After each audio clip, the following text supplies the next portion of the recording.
Could you explain to the best of your ability, as best you can, based on the research you've done and the things that you've found, what the process was for doing the Generation 1 box art? Sure. That's actually an interesting question. I'll start it. Yeah.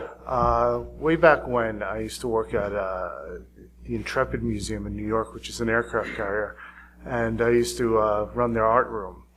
So he would get these Xeroxes and poor quality character models, and he would come up and hang out with me at night, and we'd just drink beer, and we would restore these things.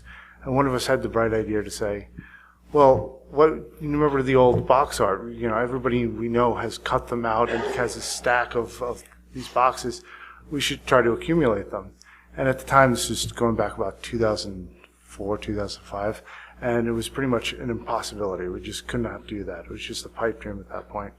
And then after we got the Ark books published, and after we got the almanacs published, we started realizing that over the years we've acquired such a great amount of these pieces that it wasn't impossible anymore it wasn't improbable to go and track down the rest of the pieces. So we started really genuinely hunting that stuff down when?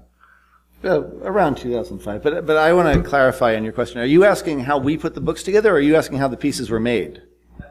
No, if you could speculate on how the pieces were made, and then go talk about the legacy book too. Well, when you say speculate on how they were made, I mean the process in terms of how they were created would be that Hasbro would have a product that they wanted to sell, and they would contract it out to an art agency, and the art agency would have clients who are artists, and the artists would be given a piece and some reference material, and what the style is supposed to look like, some example pieces, and then they'd spend 3 or 4 weeks and they'd paint up the piece. And if you